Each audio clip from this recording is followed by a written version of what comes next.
The subject of our session is an extraordinary book of the Bible, in many ways unique in all of the books of the Bible, as we will yet discuss, the book of Esther.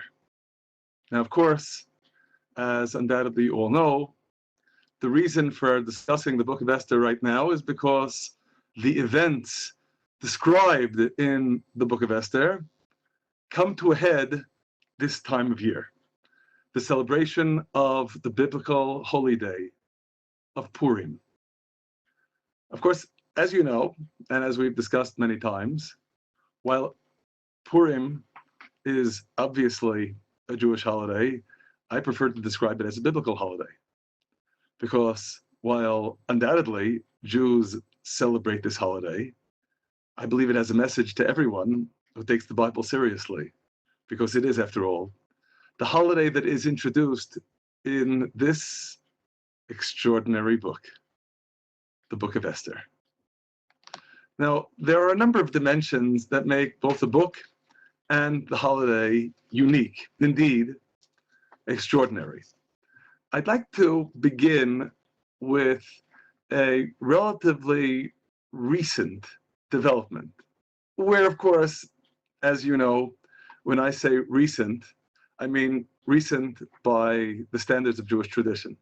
That is, something that's recorded explicitly only less than 700 years ago is recent by our standards.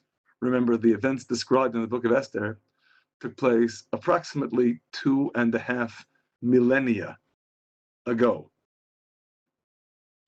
The custom to which I'm referring here, which is truly exceptional and has no parallel elsewhere in Jewish practice, is a custom, I believe, first mentioned by Rabbi Judah, son of Eliezer Halevi of Mainz. Rabbi Judah was born in Mainz, Germany, around 1408. Together with the rest of the Jewish community of Mainz, he was expelled from Mainz in 1462, whereupon he wandered to Padua, Italy, and was appointed rabbi of the community there and served as a rabbi in Padua for the rest of his life until 1508. We might well expect that after such a long scholarly career, he would have left behind a prodigious literary legacy. Undoubtedly he did. Unfortunately, however, for us, within a year of his death, in battles taking place around Padua, his grave was destroyed and is lost to this day. And the overwhelming majority of his writings were deliberately torn and burnt in the course of these battles. Only around 16 responses to questions that pertain to Jewish law and practice survived, and for our purposes. In number 15, he writes, quote, I'm translating, of course, from the Hebrew, regarding the matter of wearing masks, that young men and maidens, the old with the young, are accustomed to wear on Purim. Well, obviously, even though the responsum is from less than 700 years ago, he's referring to something that was clearly an established practice by that time. A practice that on manifold planes seems astounding, strange. He justifies it as permissible, but he doesn't explain what the origin of this custom is. So inevitably, that's a mission that I'd like us to take upon ourselves here, because I think it provides us with a fascinating and insightful in our considering what's taking place in this extraordinary book, Unmasking, the Book of Esther and Purim. So, in attempting to link this very strange practice with the Book of Esther, inevitably we need to ask, who in the Book of Esther is masquerading? Who's wearing masks? In answering this question, of course, we bear in mind what a mask is. A mask, after all, is a way of concealing one's true identity. Consider, if you like, the Lone Ranger, or more recently, Batman. So, in the Book of Esther, who is concealing one's identity? And there are plainly a number of answers to this question.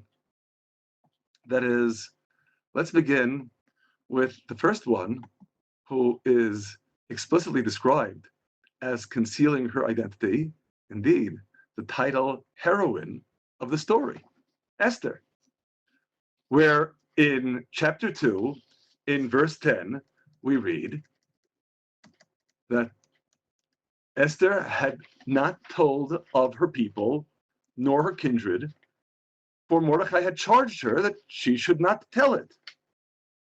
And even after the king loves Esther and sets the royal crown upon her head and makes her queen instead of Vashti, as we read in verse 17, still in all, in verse 20, we read again, Esther had not made known, had not told of her kindred nor her people, as Mordecai had charged her.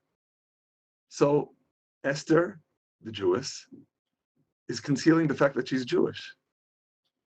She's not the only one who masquerades, because ironically, by the time we get to the end of the story, in chapter 8, in verse 17, there are a lot of people who are masquerading as Jewish. There are a number of ways of rendering this verse, but the one that seems most consonant with the context is that we read in verse 17, many from among the peoples of the land professed themselves Jews. They didn't actually become Jewish, but they professed themselves Jews. They masqueraded as Jews. For at that point, the fear of the Jews was fallen upon them. Masquerading. Esther disguising herself in order to conceal the fact that she is Jewish. The peoples of the land masquerading in order to conceal the fact that they aren't Jewish. More generally, we could note the singular significance of dressing up, what we might describe as costumes in the book of Esther. Just consider 2 verses earlier in chapter 8, verse 15, that what signals all of the rejoicing in the story is Mordecai went forth from the presence of the king in royal apparel, of blue and white, with a great crown of gold and with a robe of fine linen and purple. He gets all dressed up, and his costume is what prompts the city of Shushan to shout with joy. Earlier on, even more tantalizing, in chapter 6, there's a question pertaining to dressing up that, in the broader context of the story, comes across as the first stage in what eventually leads to the salvation. In chapter 6, verse 6, the king asks Haman, what shall be done unto the man whom the king desires to honor? Haman, presuming that the king must be referring to himself, describes the way he wants to be honored. And the way he wants to be honored, as we read in verse 8, is, let royal apparel be brought which the king used to wear. I want to be dressed in the apparel of royalty. Of course, that wasn't what the king had in mind. And after describing in great detail what he thinks should be done to him, Haman, the king tells him in verse 10, make haste and take the apparel and the horse, as you have said, and do so even to Mordechai the Jew. And of course, in verse 11, we read that Haman took the apparel and the horse and dressed Mordechai. So, dressing up, masquerading, concealment plays a very significant role in this story. But now, to dig more deeply, what else is in a state of concealment in the book of Esther? One glaring answer to this question is the land of Israel. The land of Israel that plays so central a role in virtually all the other books of the Bible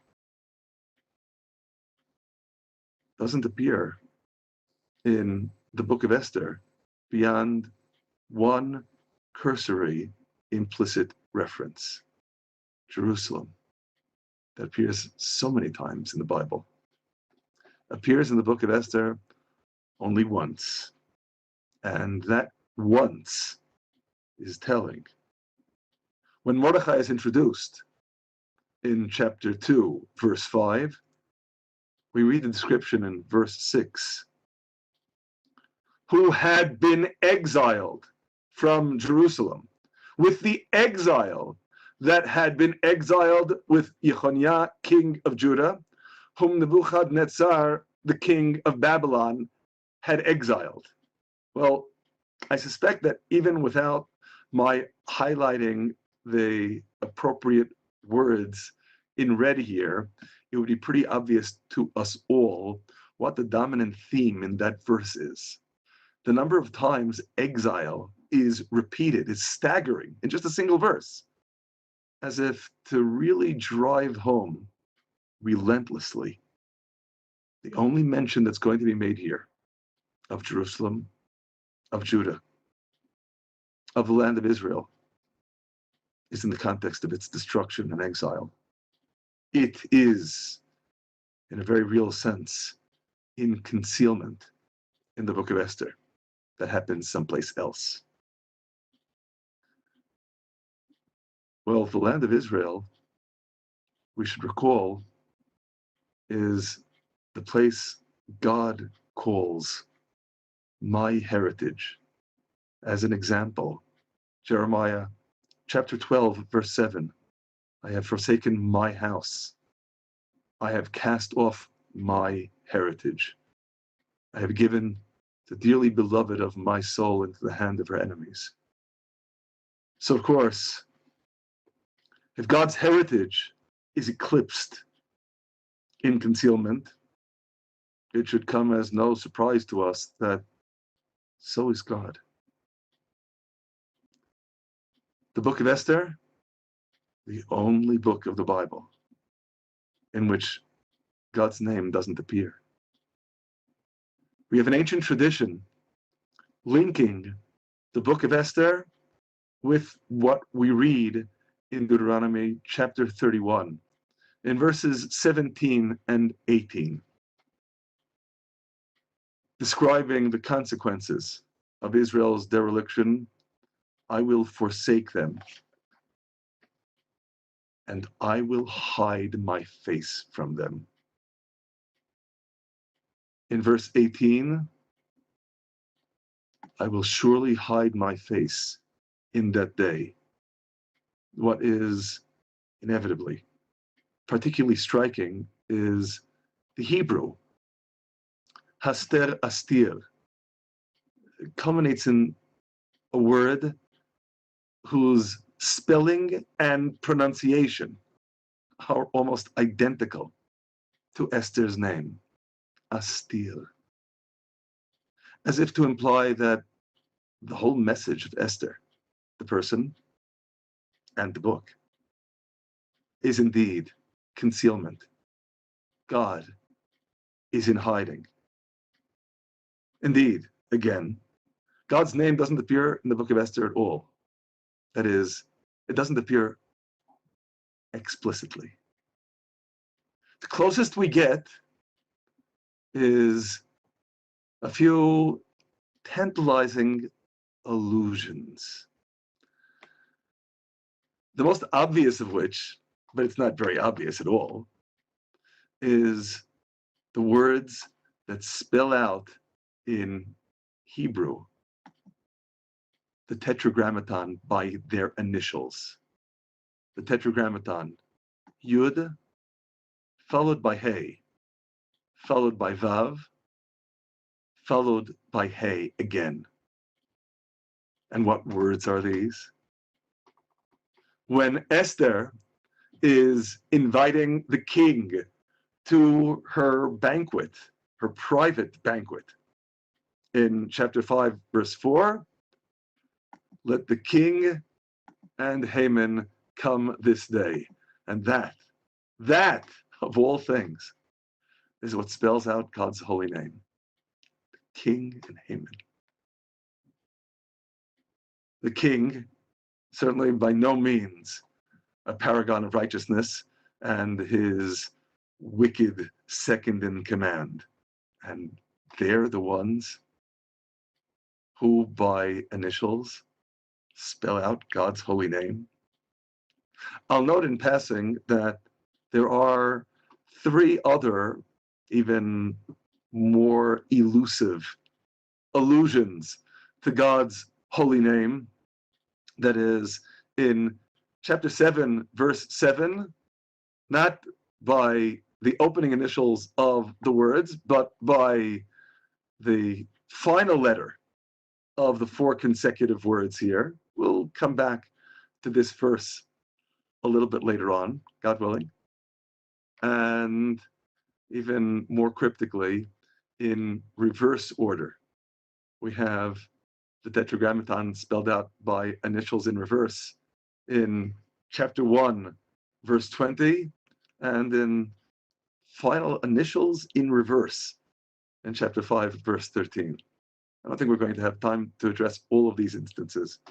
But of course, the point of emphasis is to appreciate that these really aren't references to God's holy name at all.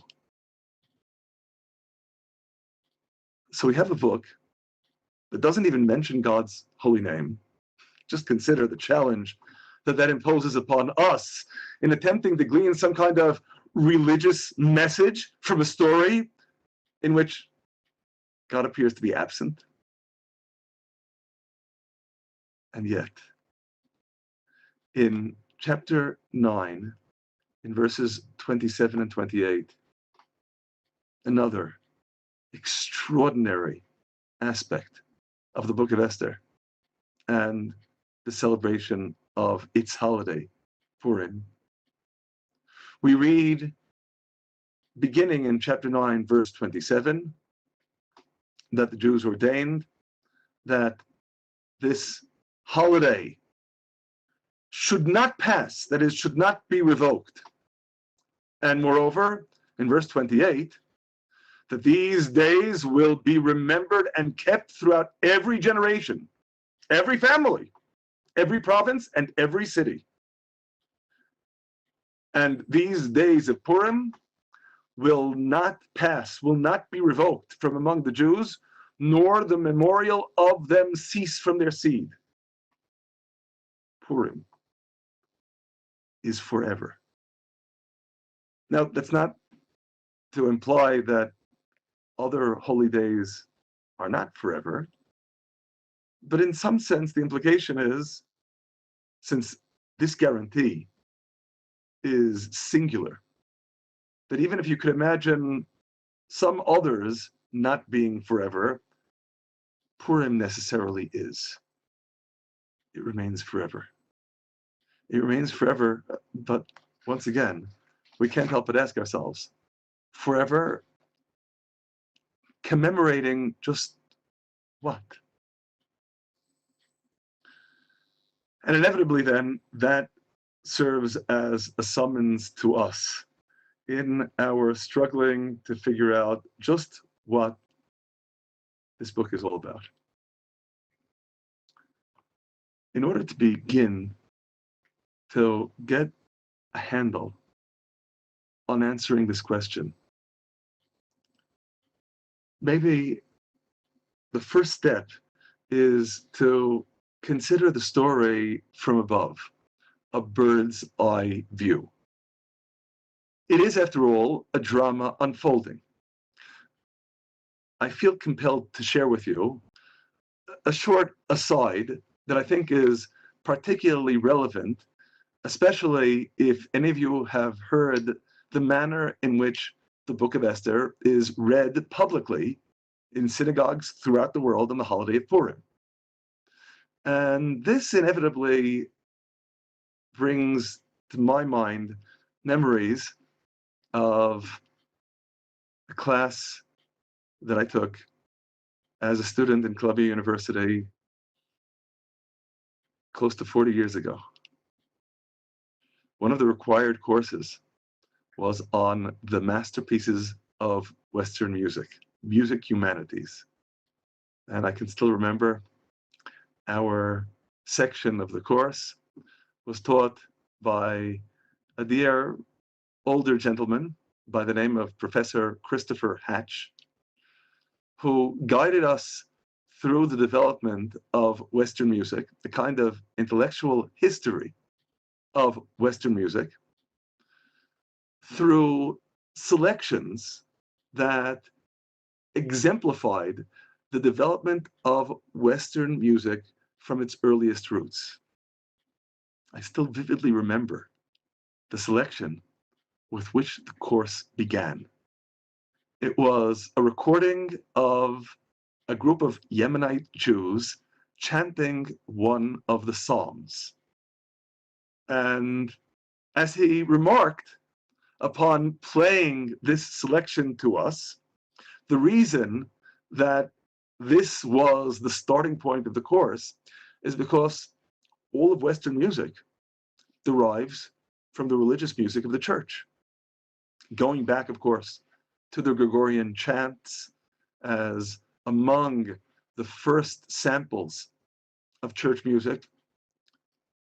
But the music of the church had an earlier source yet, and that was the music of the Levites in the Holy Temple here in Jerusalem. Now, I have to admit that it wasn't clear to me at the time, and still isn't clear to me, exactly how he concluded that the manner in which Yemenite Jews chant the Psalms is the closest that we have today to the music of the Levites in the Holy Temple. Could be, I just don't know.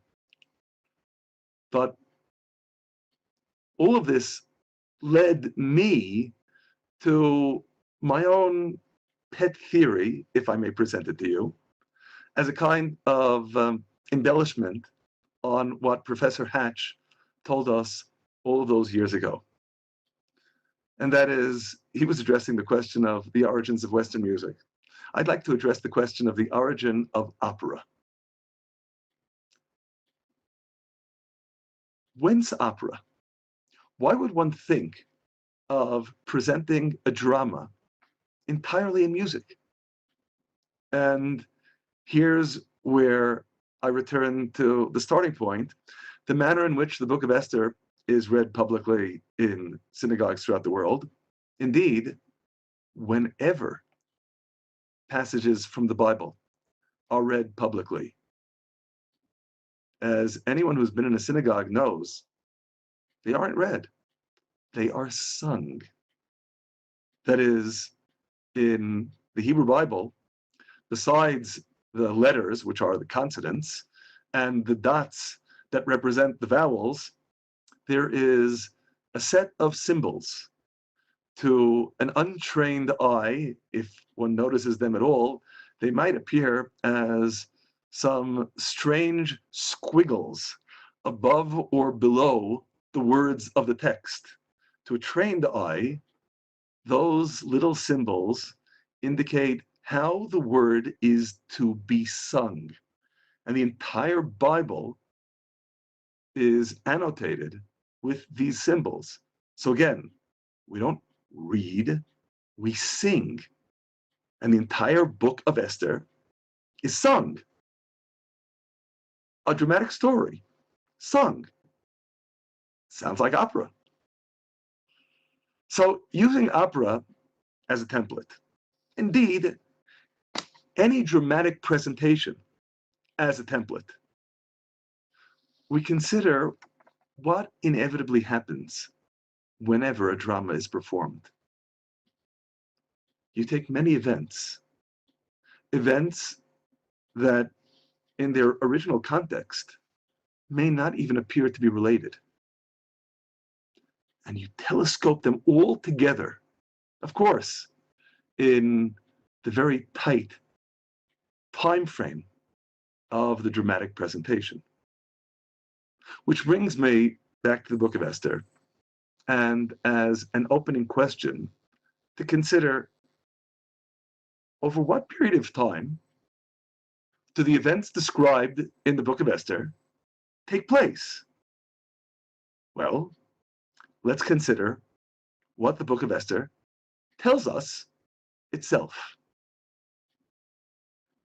We begin with the first date provided in the book, which is in chapter 1, verse 3.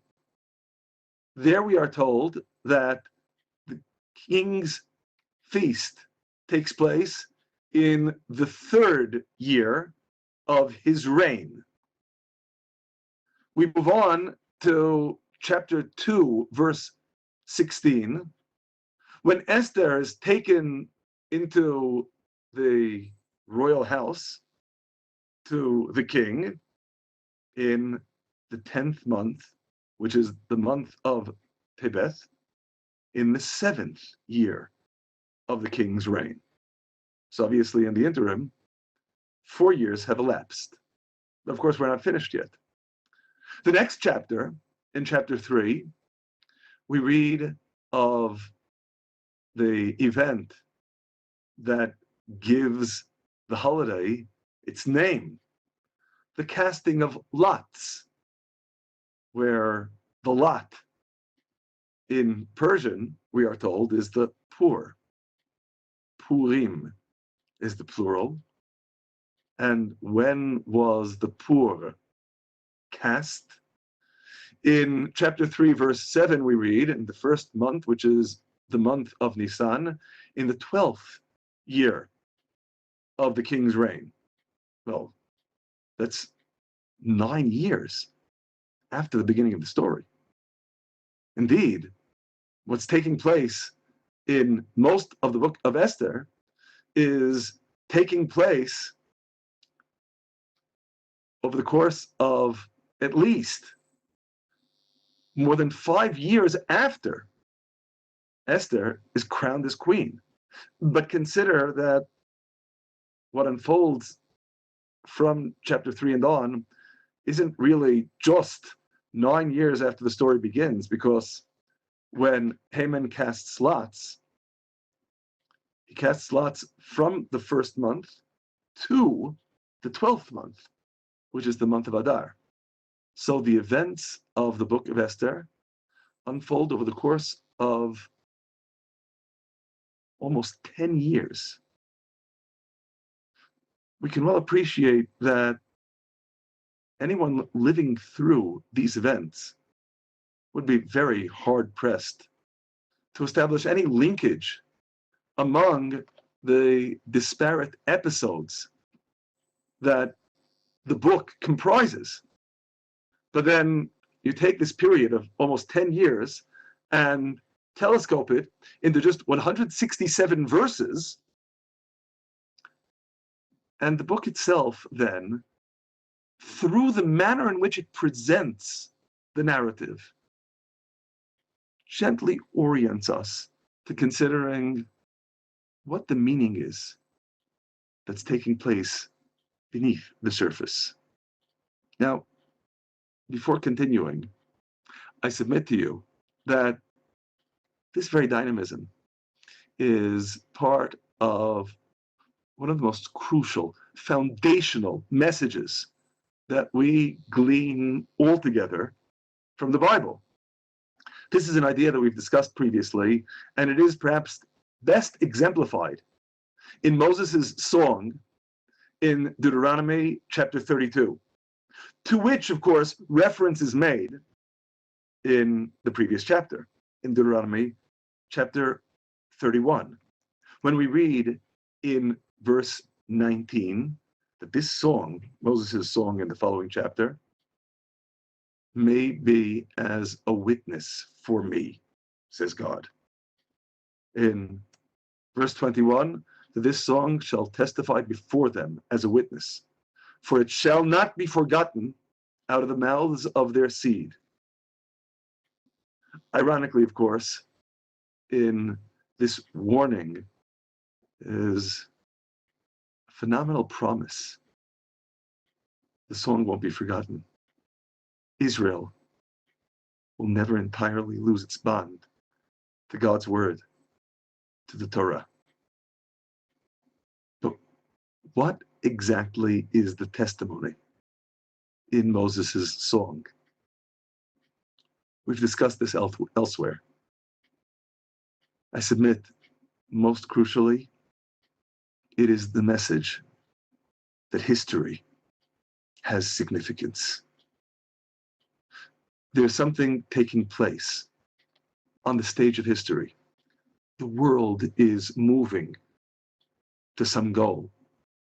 The world is being advanced to some ultimate goal.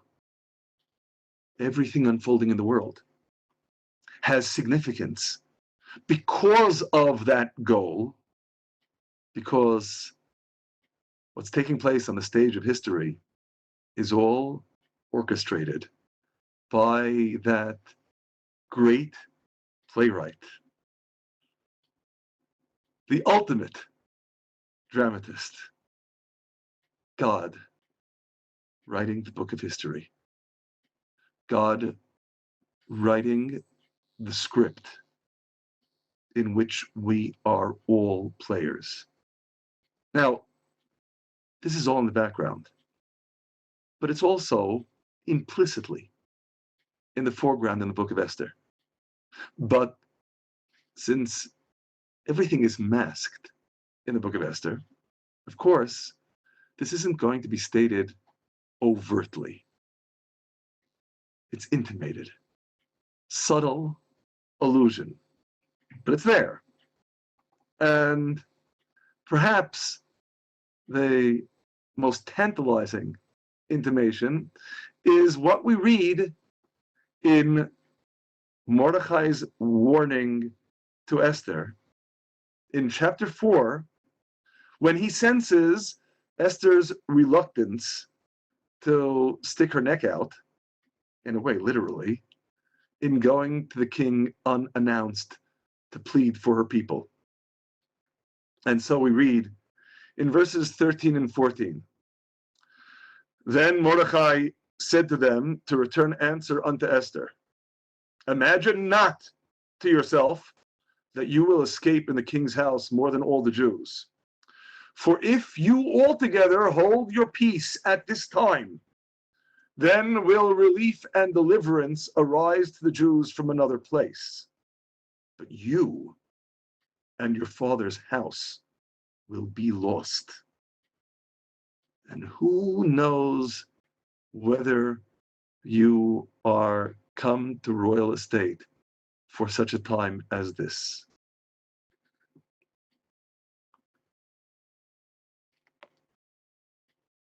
a charge that is rich in subtlety, indeed, even in mystery. Because when we consider what Mordechai is saying, we can't help but ask, how does he know? How does he know that if you keep your peace at this time, then will relief and deliverance arise to the Jews from another place? How does he know? Well, evidently, he knows. Because God promised. And since God promised that Israel will endure, again, remember, this song will not be forgotten out of the mouths of their seed. There will be seed. Israel will remain. So there will be relief and deliverance from some other place. But you and your father's house will be lost. Now note, on the one hand, there is a mission that needs to be accomplished. Who's in charge of ensuring that mission will be fulfilled? Manifestly. The only possible answer to that question here could be, it's God. It's God who provides that assurance that relief and deliverance will arise from one place or another. Which leads to the inevitable next question. So why should Esther do anything? It's God's problem. If you keep silent, the salvation will come. The effect of your silence will be your own destruction. And who knows whether you are come to royal estate for such a time as this? What an odd question to ask. Who knows? But then we appreciate very well the answer. Who knows? God knows. After all, as we read in the first book of Samuel, in the Song of Hannah, in chapter 2, verse 3, multiply not exceeding proud talk, let not arrogance come out of your mouth, for God is the Lord of knowledge, and by him actions are weighed. So God is the Lord of knowledge. Who knows whether you come to royal estate for such time as this? God knows. God is the Lord of knowledge. But note here, that doesn't absolve you of the need to act. Because while God is the Lord of knowledge, by him, actions are weighed. Whose actions? As we read it in Jeremiah chapter 32, verse 19, God is great in counsel and mighty in work. But the consequences of God being great in counsel and mighty in work are his eyes are open upon all the ways of the sons of men, to give every one according to his ways and according to the fruit of his doings. That is, while God is great in counsel and mighty in work, everyone has a role to play in that drama. The great playwright casts his characters, and we all have a role to play in what unfolds. So, returning to Mordechai's words to Esther, you can choose, and these words inevitably apply not only to Esther, but to each and every one of us. You can choose to ally yourself with God's plan, to be faithful to God's charge, to do your utmost to advance God's plan toward its blessed conclusion. And you will be part of God's plan. And you will advance the plan to its blessed conclusion. And not only that, you'll be advancing yourself. Because by making yourself part of that plan, in the manner in which you choose to ally yourself with God's plan, what you really achieve is your own salvation. Conversely, a person can also choose to do his utmost to thwart God's plan, to oppose God's plan, to keep it from advancing to its final conclusion, ironically, he will also advance God's plan to its final conclusion. Just in the process, he will be successful in destroying himself. He won't be able to thwart the plan.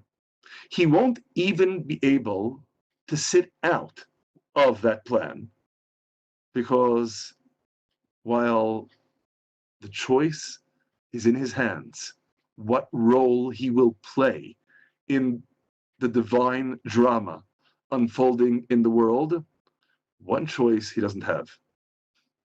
He cannot choose to be insignificant, because God put him here. He is significant. He does have a role to play. And having a role to play means whatever he does, he's going to advance God's plan to that ultimate conclusion.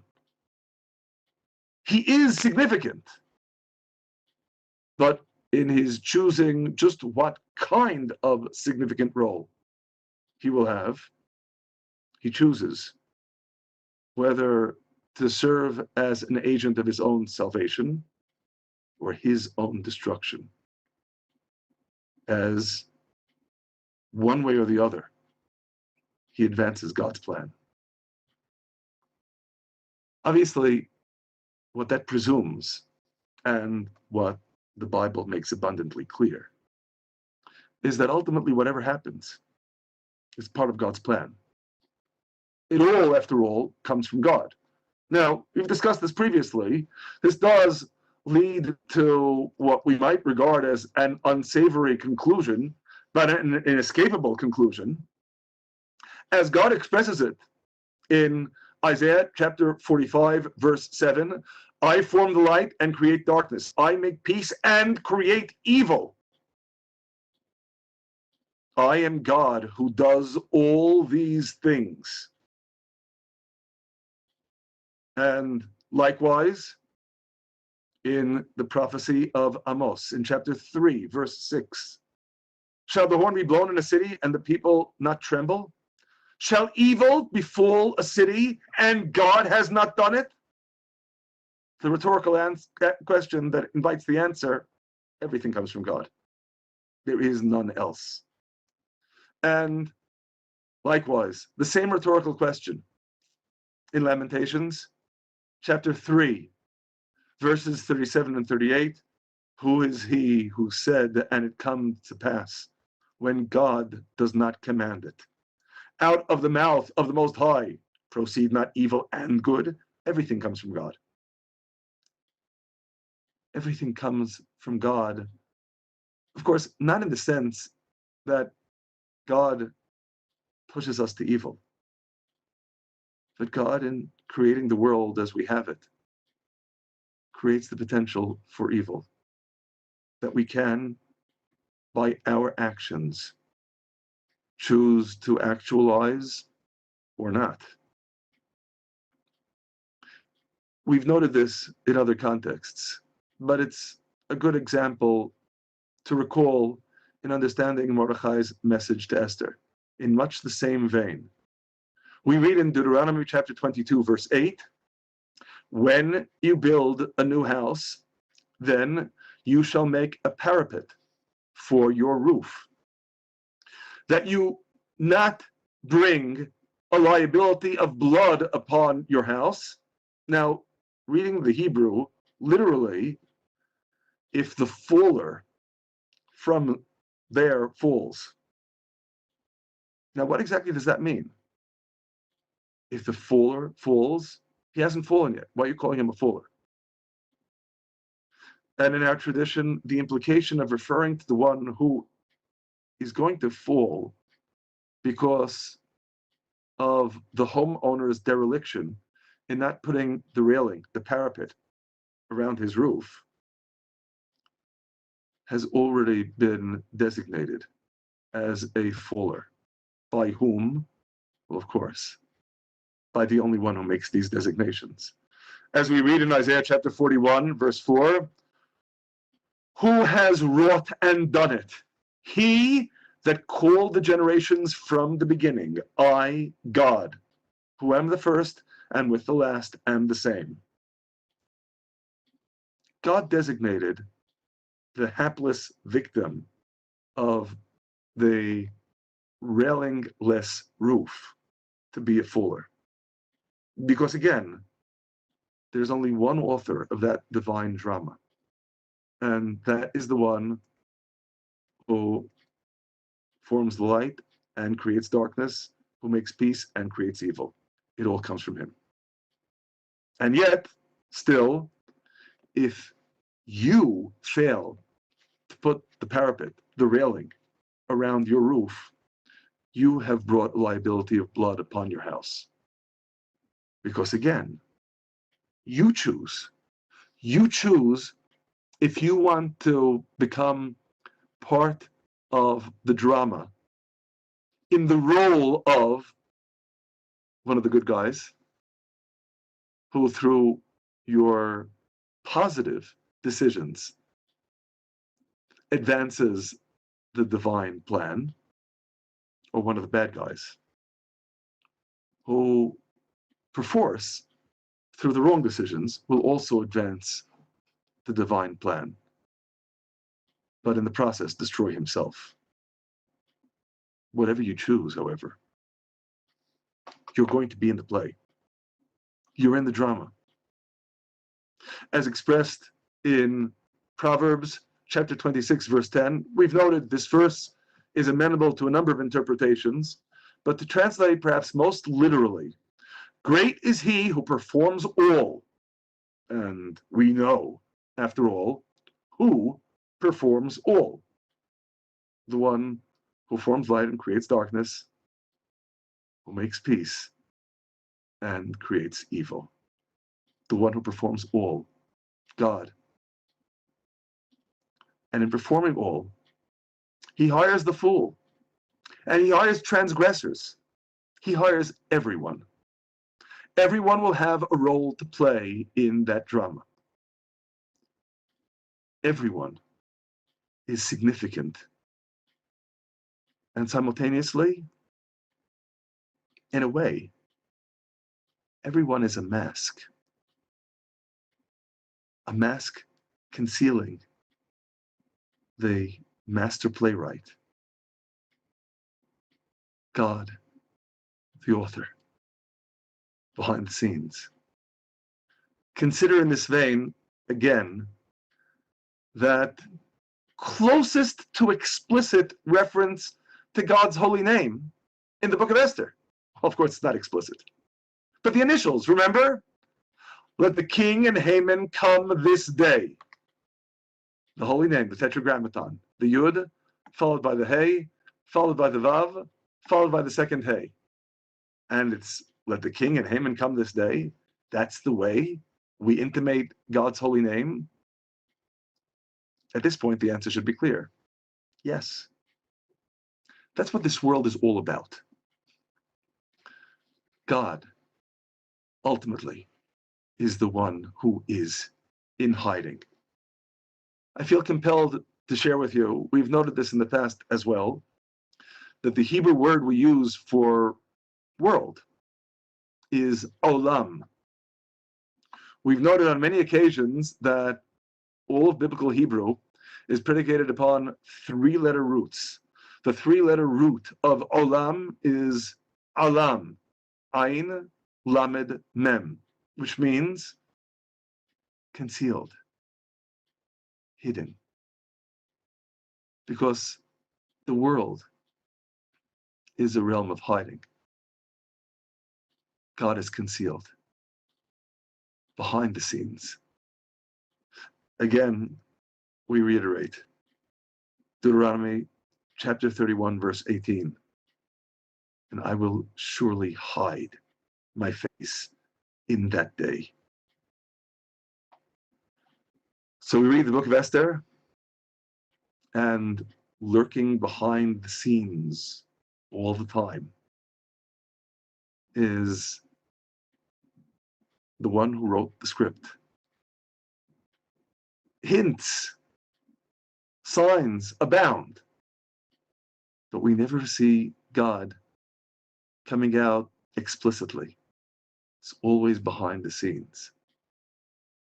I think this also helps us to understand the extraordinary parallel that we find between two passages that, of course, in terms of their implications, are diametric opposites.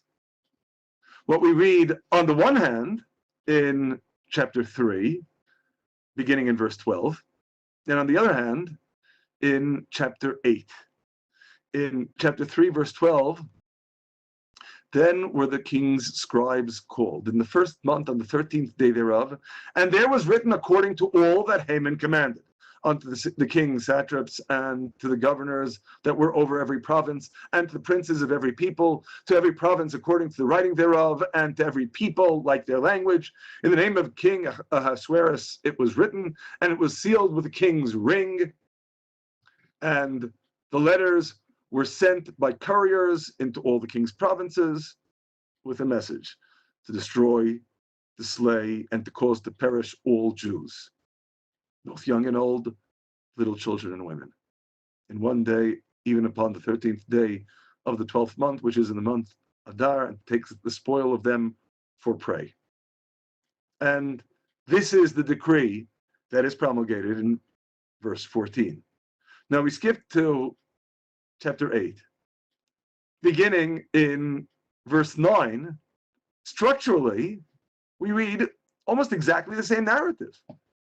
Of course, the date is different, but then were the king's scribes called at that time in the third month, which is the month Sivan, on the 23rd day thereof. And there was written, now it's not Haman anymore, of course, according to all that Mordechai commanded unto the Jews, even to the satraps and the governors and princes of the provinces, which are from India unto Ethiopia, 127 provinces, unto every province according to the writing thereof, and unto every people like their language. Almost exactly the same words as we found in chapter 3. Of course, in this case, also, and to the Jews according to their writing and according to their language. And again, written and sealed with the king's ring and sent by couriers. But now, of course, the message is that the king had granted the Jews that were in every city to gather themselves together and to stand for their life, to destroy and to slay and to cause to perish all the forces of the people and province that would assault them.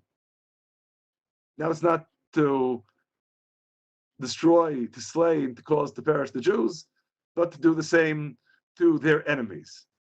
Also, on exactly the same date, upon one day in all the provinces of King Ahasuerus, namely upon the 13th day of the 12th month, which is the month of Adar. And again, this decree is published and promulgated. There is, of course, a dramatic irony in exactly the same words being used in two diametrically opposed contexts, but on a deeper level. In chapter 3, what we read ostensibly is that there was written according to all that Haman commanded. In chapter 8, there was written according to all that Mordechai commanded. The parallel between these passages guides us to the realization Haman isn't issuing any commands here, and neither is Mordechai. The only one issuing commands in reality is God, the one who's hiding. We just need to strip off the masks to be able to discern that lurking behind those masks, the mask of Haman, the mask of Mordechai, ultimately, the one who really truly is in charge is the great author of the whole drama. Now, considering this message, that the book of Esther is all about stripping away masks, is, I think, the critical key of understanding altogether why this strange book of the Bible is part of the Bible, even though God's name doesn't appear. Where's the religious message? The religious message is you need to be able to discern God's hand, God's presence, precisely where it seems to be concealed. We all do. We need to learn to strip off the masks. And it's on that plane that I'd like to consider together with you, in particular, 3 very concrete applications of how we strip off masks, not only in the story of Purim in the book of Esther, how we need to keep on stripping off masks in our lives to this day. Application number 1. In Haman's indictment in chapter 3, verse 8, his first words, without, of course, identifying the Jews by name, are, there is a certain people scattered abroad and dispersed among the peoples in all the provinces of your kingdom. How is this in and of itself an indictment? Because the people that are scattered and dispersed has lost the sense of its mission. It's lost that abiding sense of what unites it together. And we know ultimately what needs to unite that people together. They are charged with a mission to be God's witnesses, to communicate a message to the world, even when the world is unready to hear that message. But when they're scattered, when they're dispersed, they aren't communicating anything. How do they become scattered and dispersed? You know, ironically, when people deep down are the same, they can still fail to recognize the kinship that bonds them together if everyone is wearing a different mask. And if all you see are the masks, you see, for example, a mask that looks like Haman, a mask that looks like Mordechai, you think everyone is different. You need to strip away the masks to reconnect with that core message that binds us all together to God and unites us all. Not surprisingly,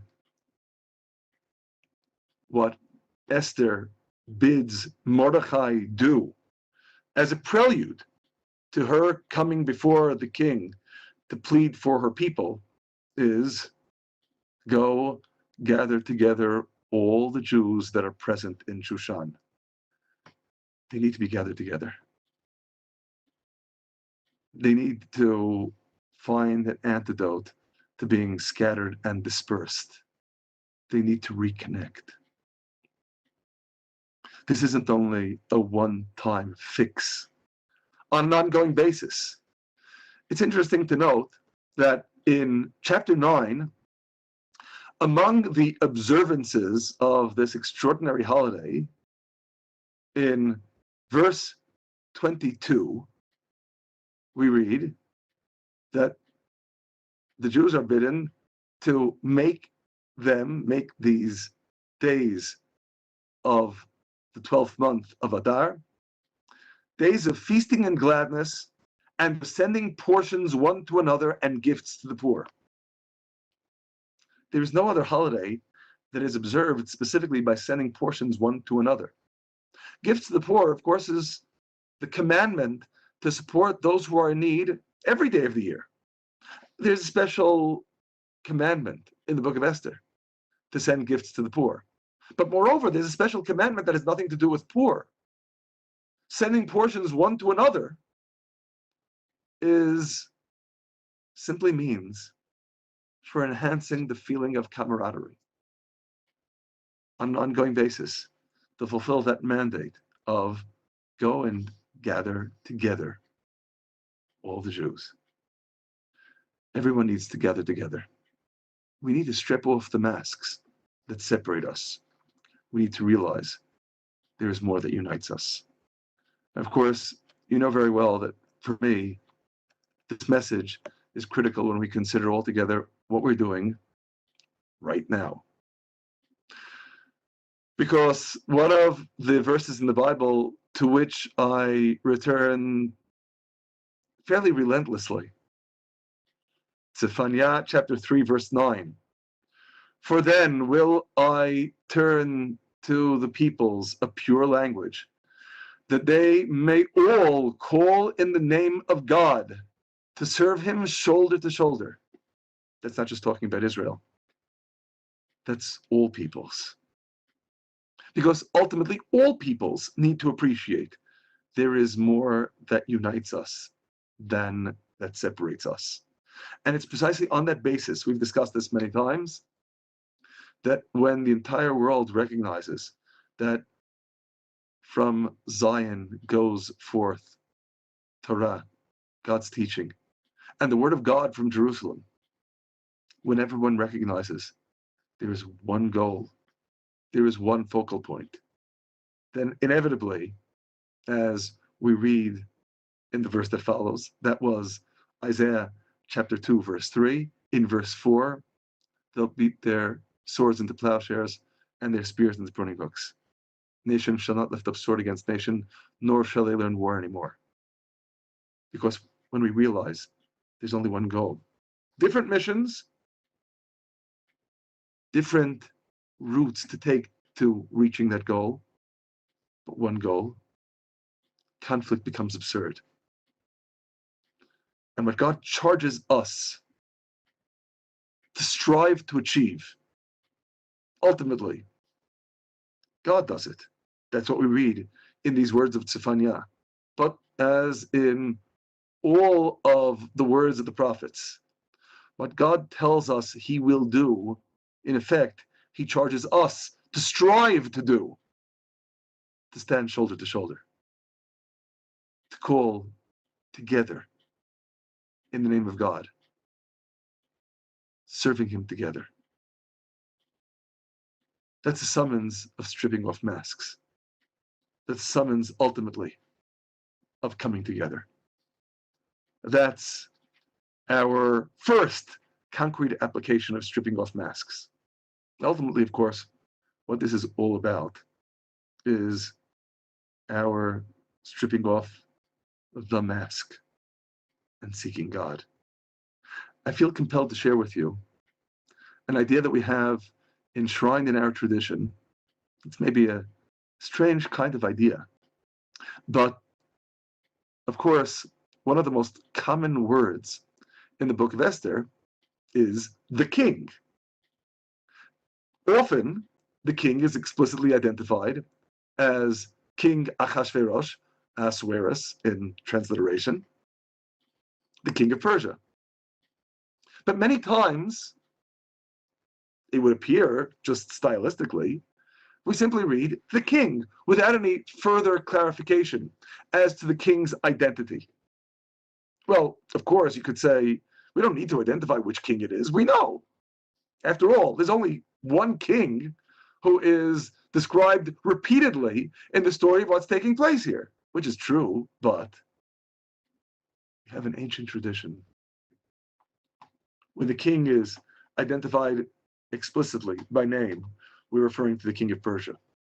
Where we just read the king, it refers not only to the flesh and blood king of Persia, it refers also to the supreme king, the king of kings, the Holy One, God. I have to stress here, when you read the story of the book of Esther with this born in mind, it can completely transform the whole picture. Stripping off masks,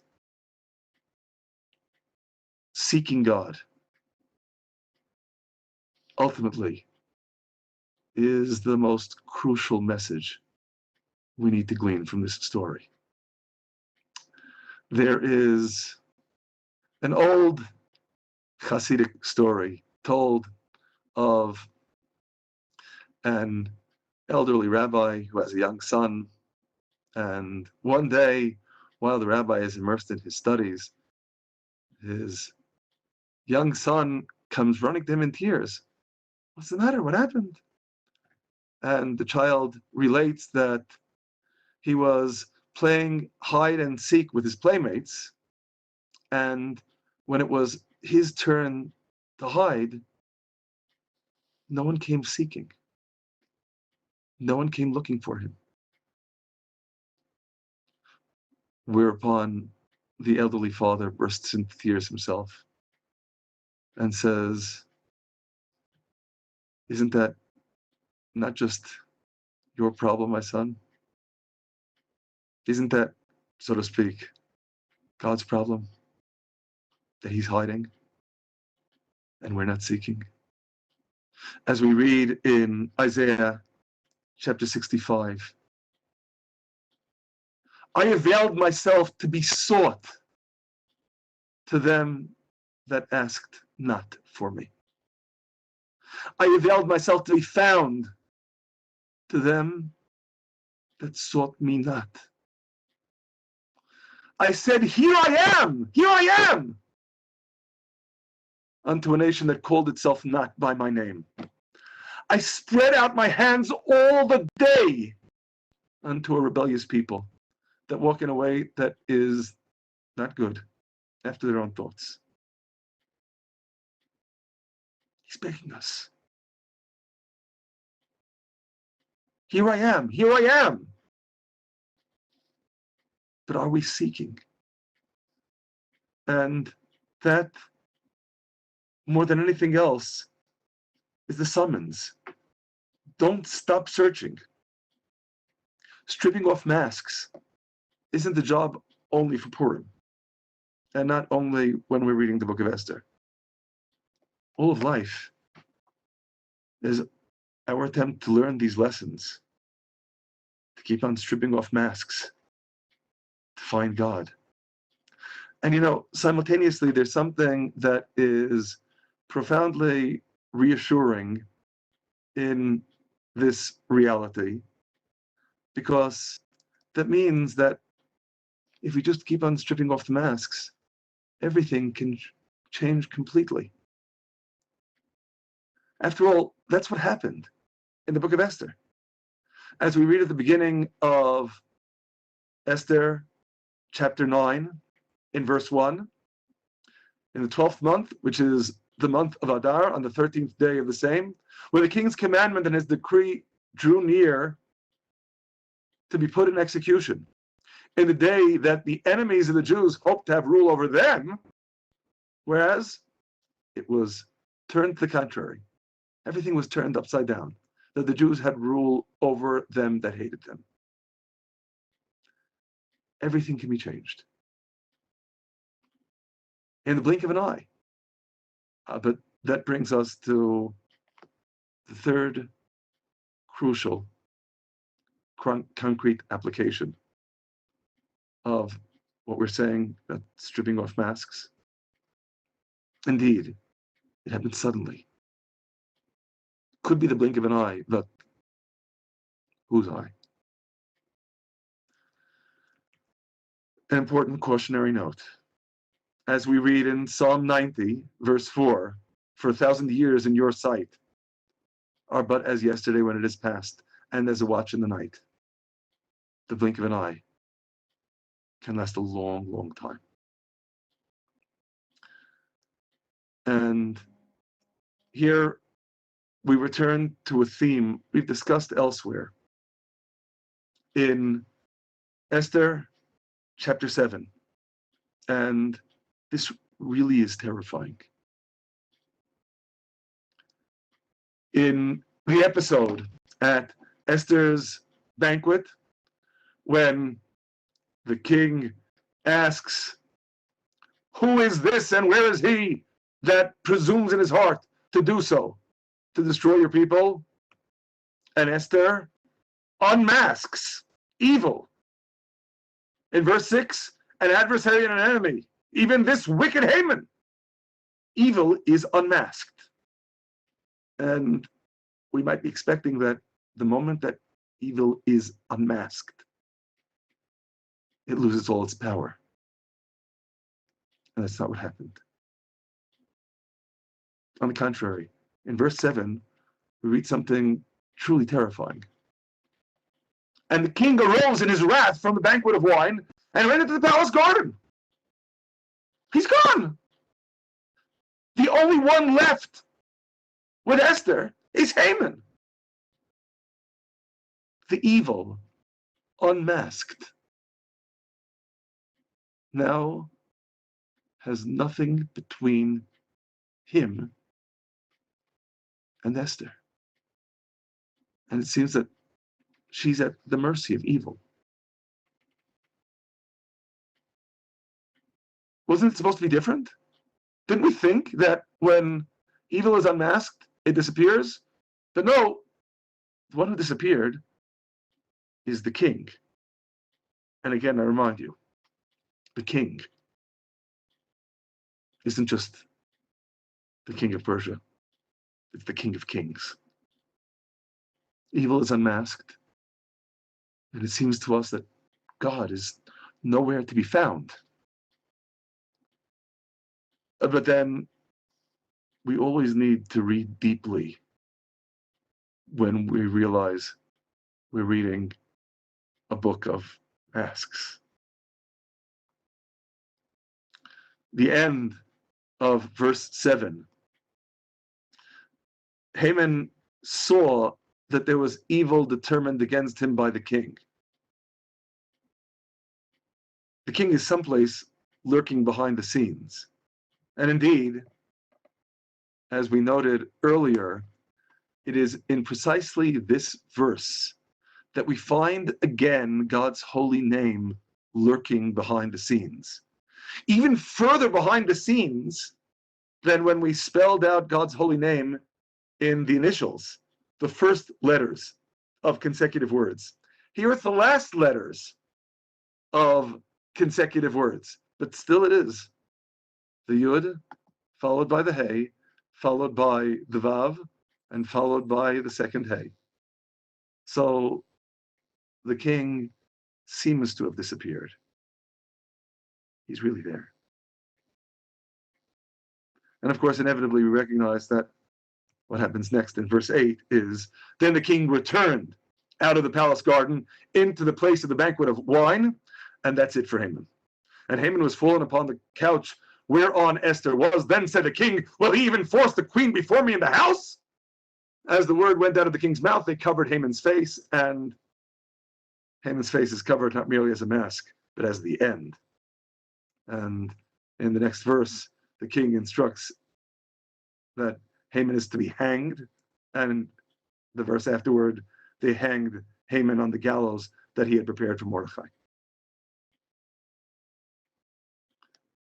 It really is just a blink of an eye. But that blink of an eye for Esther could really have seemed like an eternity.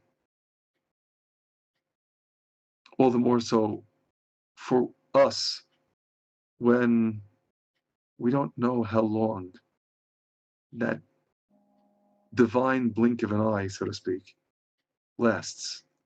We've discussed this elsewhere. We saw this as well at the end of the previous exile, the first exile, the one in Egypt. When God sends Moses to redeem the people, and what does his appearance immediately accomplish? Well, as we saw, what it immediately accomplishes is negative. Pharaoh says, you shall no more give the people straw to make brick as heretofore. Let them go and gather straw for themselves. And the tale of the bricks which they did make heretofore, you shall lay upon them. You shall not diminish aught thereof. Let heavier work be laid upon the men, that they may labor therein. And we read in verse 12, so the people were scattered abroad throughout all the land of Egypt to gather stubble for straw. more torture, more affliction, more suffering. So much so that in the continuation of chapter 5, the officers of the children of Israel who are being beaten see Moses and Aaron, and they say, may God look upon you and judge, because you have made our Savior to be abhorred in the eyes of Pharaoh and in the eyes of his servants, to put a sword in their hand to slay us. And Moses himself loses heart. In verse 22, Lord, wherefore have you dealt ill with his people? Why is it that you sent me? For since I came to Pharaoh to speak in your name, he has dealt ill with his people. Neither have you delivered your people at all. What even Moses didn't see, what he couldn't see, was that this sequence that appears again to be God in hiding is the darkness that comes right before the dawn. Because there was that impediment for redemption moving forward, that tacit complaint of the Egyptians. What did we do? Why should we be suffering? It's all Pharaoh's fault. The people who is so abusive to their afflicted slaves that they won't even give them the useless straw left in the fields, now has no excuses. And all of the divine fury of the plagues will be poured out upon them with no further delay. God says to Moses, the next verse, at the beginning of chapter 6, now you will see what I will do to Pharaoh, for by a strong hand shall he let them go, and by a strong hand shall he drive them out of his land. And that brief interval, God hiding, was really the harbinger of the redemption that follows. Now, there is obviously a certain common element between that and what we read in chapter 7 in the book of Esther, but it's only to a degree. And this is the final note upon which I'd like to conclude with you.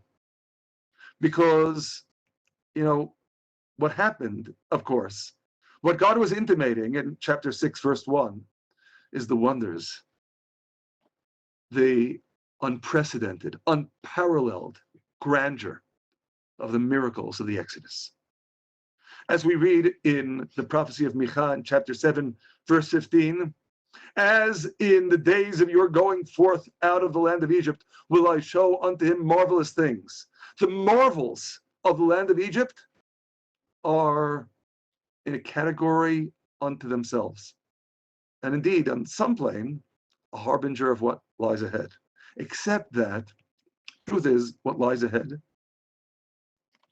in the redemption of the future is so great, so wondrous.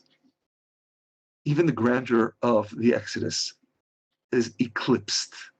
We read in Jeremiah chapter 16, verses 14 and 15, behold, the days come, says God, that it shall no more be said, as God lives, who brought up the children of Israel out of the land of Egypt. But, as God lives, who brought up the children of Israel from the land of the north and from all the lands where he had driven them. That is, the degree to which God will be revealed in the future will be far, far greater than the miracles of the Exodus. And of course, inevitably, to that extent, we realize, if we're talking about the drama of miracles, the drama of God's hand being revealed for all of the world to see it, well, the Exodus from Egypt was merely a preview of what yet lies ahead. There are times when indeed God is so dramatically revealed. There are times when we see his hand and are overawed by the greatness, by the majesty, by the splendor. Those are the times that, in the turn of phrase of Psalm 92, we can declare God's loving kindness in the morning. The times that, like the morning, are all bright and sunny, shining and clear, we declare God's loving kindness because we see it so dramatically revealed. That's not the book of Esther. Because, let's face it, in the book of Esther, even after the masks seem to be stripped away, does God become explicitly noticeable? Is God's name, in the end, going to be revealed? No. You can go through the entire story, and if you so chose, you would never see God at all. You can go through the entire book of Esther, and God remains in the shadows. There is no manifest miracle. There is no dramatic morning that's bright and sunny that enables us to sing of God's loving kindness. Rather, in the same turn of phrase of Psalm 92, verse 3, there are the night seasons when we declare God's faithfulness. We don't speak of the loving kindness because we're not seeing it. We see something immeasurably more sublime, more subtle. And as a result, ironically, more everlasting. Because there's the drama of the great miracles, but the drama of the great miracles will eventually be eclipsed by even greater miracles. But then there's learning to discern God's hand even when he's hiding. There's learning the art of stripping off masks, which is an ongoing challenge and remains an ongoing challenge. And maybe on that note, returning to a point with which we began, remember, Purim, uniquely, singularly, Purim, must be forever. These days will be remembered and kept throughout every generation, every family, every province, every city. These days of Purim will not pass, will not be revoked from among the Jews, nor the memorial of them cease from their seed. Because while dramatic miracles can be eclipsed by greater miracles, learning to discern God's hand, even in a world of concealment, an olam of hiddenness, is a lesson that we always need to learn over and over and over again. So when we consider, in summation, what are we supposed to get out of this strange book, strange holiday, the book of Esther and Purim, that don't even seem to reveal God's presence at all? So where's the religious message? Precisely there. Stripping off the masks. So that when we ask in finality, so where was God? Ultimately, we realize the answer is, he was there all along. We just had to strip off the masks, open our eyes, see. I have set God always before me.